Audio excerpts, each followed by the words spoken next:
આપણે ઘરની ગાયોના દૂધ છે એટલે આપણે ડેઈલી શ્રીખંડ ચાલુ જ હોય ઉનાળામાં, આઈસ્ક્રીમ શ્રીખંડ બધું.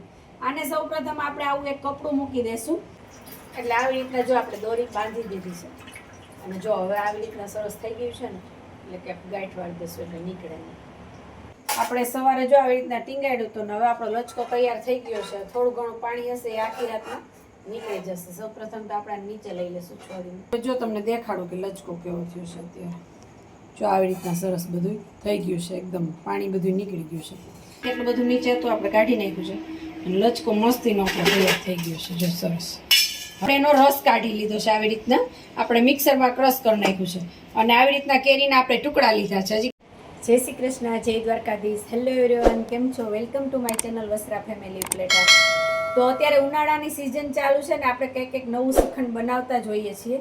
તો આજે આપણે મેંગોની સિઝન આવી ગઈ છે એટલે કે કેરીની સિઝન. કેરીની સિઝનમાં આપણે મેંગો શ્રીખંડ જે બનાવવાનું છે આજે આપણે શેર કરશું તમારી સાથે કે કેવી રીતના આપણે બનાવીએ છીએ. તો એના માટે સૌપ્રથમ આપણે 2.5 લીટર જેટલું દૂધ મેળવી લીધું છે સાંજે.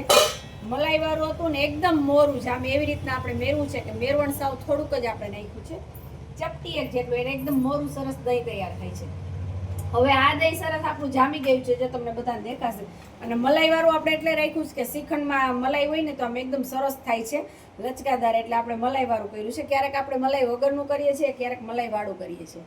અને આજે આપણે ખાસ કેરીનું શ્રીખંડ બનાવવાનું છે. મેંગો આવી ગઈ છે, અત્યારે બજારમાં મળે છે એટલે આપણે એમ થયું કે આપણે શરૂઆત કરી દઈએ શ્રીખંડ બનાવવાની. અને ઉનાળામાં ખાસ કરીને શ્રીખંડ ખાવાની મજા આવે છે. આપણે ઘરની ગાયોના દૂધ છે એટલે આપણે ડેઈલી શ્રીખંડ ચાલુ જ હોય ઉનાળામાં, આઈસ્ક્રીમ શ્રીખંડ બધું. આને સૌપ્રથમ આપણે આવું એક કપડું મૂકી દેશું. નીચે આપણે કાથરોટ રાખી છે, મોટું વાસણ ગમે એ રાખી શકો તમે. આવી રીતના બધું દઈને આમાં લઈ લેવાનું છે, કપડું પાથરી રાખવાનું છે. તમે કોટનનું કપડું કે ગમે એ લઈ શકો છો, પણ કપડું ફાટે નહીં ને એવું હોવું જોઈએ. ખાસ કરીને આપણે લીઝી બીઝી વાપરીએ છીએ કે એકદમ મજબૂત કાપડ આવે છે, ફાટતું નથી. કોટનમાં શું થાય છે કે થોડોક ટાઈમ વાપરીને તો પરબારું ફાટી જાય છે. એટલે આપણે સરસ મજબૂત કાપડ લીધું છે અને આવી રીતના આપણે દહીં બધું આમાં નાખી દઈશું, એડ કરવાનું છે પહેલાં, કારણ કે આપણે લચકો તૈયાર કરવાનો છે. નીચેથી પાણી નીકળશે, એકદમ સરસ પ્રોટીન વાળું હોય છે, તમે ઉપયોગમાં લઈ શકો છો બીજે છાશમાં કે ગમે તે. આપણે ઝાડવાને પાણી પાવું હોય ને એમાંય ચાલે. બધું દહીં એડ કરી દીધું. હવે આપણે શું કરવાનું છે, આવી રીતના આપણે દોરી તૈયાર રાખી જ છે, આપણે ડેઈલી બાંધેલી જ હોય. આપણે આવી રીતના પહેલાં આને આવી રીતના બાંધી દઈશું. અને ઊંચું કરશું ને એટલે પાણી વધારાનું છે ને બધું નીતરવા મળશે ફટાફટ. તો આવી રીતના ધાર થશે. હવે આ પાણી નીતરતા લગભગ સાંજ થઈ જશે આપણે, એટલે સાંજ થાય ને તો બધું પાણી નીકળી જશે. પછી રાતે થોડું થોડું પાણી હોય ને તો આપણે આને બહાર નથી રાખવાનું. બહાર રાખશું તો શું થશે કે દહીં ખાટું થઈ જશે. આપણે જે લચકો હોય ને એટલે આપણે અત્યારે 11 વાગ્યા છે ને આપણે આવી રીતના નીતરવા માટે મૂકી દેશું. અને હવે આપણે આને જો આવી રીતના બાંધવાનું છે. આપણે દોરી છે ગમે એવી રીતના તમે ગમે ત્યાં ટીંગાડી શકો. આને સરસ આપણે રસોડામાં જ રાખ્યું છે કે આપણું ધ્યાન પણ રહે.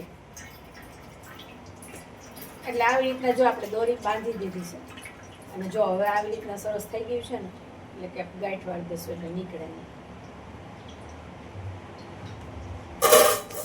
હવે પાણી નીતરવાનું નીચે ચાલુ થઈ ગયું છે, તમને દેખાશે. જો આવી રીતના ધીરે ધીરે નીતરવા માંડશે બધું પાણી. આવી રીતના આપણે ડીશ રાખી દીધી અહીંયા. હવે આ લચકો નીચે પાણી થોડુંક થઈ જાય ને એટલે આપણે કાઢવું પડશે કે નીચે પાણી ન અડી જાય, ખાસ ધ્યાન રાખો. અથવા તો થોડું ઊંચું પણ તમે ટીંગાડી શકો છો, પણ આપણે માપનું જ છે, વાંધો નથી. આવી રીતના આપણે આખો દિવસ રાખશું, સાંજે થશે ને તો સરસ પાણી નીતરી જશે. અને આમાંથી કેટલું શ્રીખંડ થાય નહીં તમને સાંજે બતાવું કે લચકો કેટલો આપણો તૈયાર થાય છે. અને પછી આખી રાત આપણે આને એકદમ કાણાવાળું કોઈ વાસણ હોય ને, ચાયણી કે એવું, એમાં આપણે આ બાંધીને જ રાખી અને નીચે બીજું વાસણ રાખીને ફ્રીજમાં મૂકી દેવાનું છે. એટલે એકદમ સરસ ઠંડુ થઈ જશે અને હજી જે પાણી વધ્યું હોય ને સરસ નીતરી જશે, એટલે મસ્ત શ્રીખંડ થાય. તો ચાલો આગળ આપણે નીતરી જાય ને પછી બતાવીએ. હવે આપણે શ્રીખંડની પ્રોસેસ આગળ કરવાની છે. આપણે સવારે જો આવી રીતના ટીંગાડ્યું તો હવે આપણો લચકો તૈયાર થઈ ગયો છે. થોડું ઘણું પાણી હશે એ આખી રાતમાં નીકળી જશે. સૌપ્રથમ તો આપણે નીચે લઈ લેશું છોડીને. તમે જોશો કે સવારે તો કેટલું બધું દહીં હતું, એટલે તમે અત્યારે જો ઓટલું જ થઈ ગયું છે. સવારે આખી પોટલી ભરી હતી છલછલ. હવે આપણે એકવાર આમ બધું કરી લેશું એટલે સરસ નીચે આવી જાય, બધું કપડામાં ન રહી જાય કંઈ. હવે આપણે આને જો ચાયણી લઈ લીધી છે આવી, આપણે ચાયણી લીધી છે. વાટકો તમે કાણાવાળો હોય તો એ પણ લઈ શકો છો, જેટલું શ્રીખંડ હોય એ પ્રમાણે લેવાય. હવે જો તમને દેખાડું કે લચકો કેવો થયો છે અત્યારે. જો આવી રીતના સરસ બધું થઈ ગયું છે, એકદમ પાણી બધું નીકળી ગયું છે. હજી આપણે આને ઓવરનાઇટ આપણે આવી રીતના પાણી નીતરામાં, એના માટે જો આવી રીતના સરસ બાંધી એકદમ પાછું કઠણ કરી દેવાનું છે આવી રીતના, કે પાણી હોય ને થોડું ઘણું તો એ પણ નીતરી જાય. જો નીચે ટીપા પડવા માંડ્યા, કારણ કે થોડું પાણી હોય ને એ પણ નીકળી જશે. તો આવી રીતના ચાયણીમાં રાખી અને આપણે નીચે ખાડી રાખી દીધી છે, અને એમાં આવી રીતના ઢાંકણું કે તમે ગમે એ રાખી શકો છો, એટલે પાણી નીચે નીતરી જાય આવી રીતના. હવે આને આખી રાત આપણે ફ્રીજમાં મૂકશું. ફ્રીજમાં શું કામે, તો કે આપણે આખી રાત જો બહાર રાખીએ ને તો એકદમ ખાટું થવા માંડે ને આપણે ખાંડ વધારે એડ કરવી પડે. આવી રીતના દબાવી હશે ને બધું પાણી નીકળી જશે, અને રાત આખી રાખશો એટલે ઠંડો પણ સરસ થઈ જશે. સવારે તમારે શ્રીખંડ કરવું હોય ને તો ડાયરેક્ટ થઈ જાય. આપણે બપોરે આપણે શ્રીખંડ પૂરીનો પ્રોગ્રામ થઈ જાય. આવી રીતના થોડું ઘણું પાણી હશે ને નીકળી જશે, એટલે આને આખી રાત આપણે ફ્રીજમાં મૂકી દેવાનું છે. જો આપણે સરસ શ્રીખંડ કાઢી લીધું છે ફ્રીજમાંથી, આવી રીતના જો સરસ પાણી કેટલું બધું નીચે હતું આપણે કાઢી નાખ્યું છે, અને લચકો મસ્તીનો આપણે તૈયાર થઈ ગયો છે. જો સરસ. હવે આપણે આમાં અડધું ડ્રાયફ્રૂટ શ્રીખંડ બનાવવાનું છે અને અડધું આપણે કેરીના પલ્પ વાળું એટલે કે મેંગો શ્રીખંડ. આપણે આમાંથી અડધું કાઢી લીધું છે લચકો મેંગો શ્રીખંડ બનાવવા માટે, અને અડધું આપણે ડ્રાયફ્રૂટ બનાવશું. અડધું હમણાં રાખી દઈએ લચકો, પછી ડ્રાયફ્રૂટ બનાવીએ. હવે આપણે મેંગો શ્રીખંડ બનાવવા માટે આપણે કેરીનો પલ્પ લીધો છે, એટલે કે આપણે કેરીના બટકા કરી અને આપણે એનો રસ કાઢી લીધો છે. આવી રીતના આપણે મિક્સરમાં ક્રશ કરી નાખ્યું છે, અને આવી રીતના કેરીના આપણે ટુકડા લીધા છે. હજી કેરીની સિઝન ચાલુ જ થઈ છે. હવે સૌપ્રથમ આપણે આમાં ખાંડ ઉમેરવાની છે. તો ખાંડ આપણે 1 કિલો લચકો હોય ને તો 1 કિલો ખાંડ બધા નાખતા હોય છે, પણ આપણે સ્વાદ મુજબ ને અંદાજે નાખીએ છીએ. સહેજ ખાટું લાગે ને તો પાછી એડ કરી દઈએ છીએ. એવી રીતના આપણે નાખીએ છીએ. જો તમારે માપ જાણવો હોય તો 1 કિલો લચકો હોય ને તો 1 કિલો તમારે દરેલી સાકર જોઈએ. આપણે સાકર નાખીએ છીએ, ખાંડ નથી નાખતા. અને આવી રીતના સરસ મિક્સ કરી લેવાનું છે આપણે.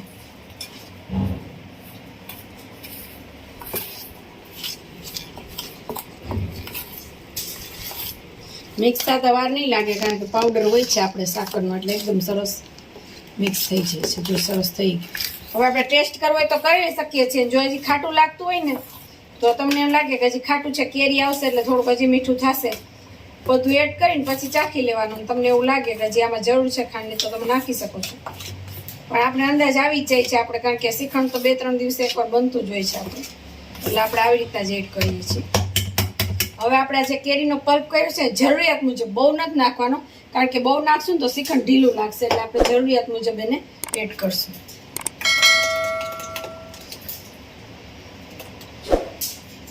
એટલે શું કે આમ સરસ પલ્પ હશે ને એટલે કલર થઈ જશે કેસરી કલરનો શ્રીખંડ, એટલે મેંગો શ્રીખંડ.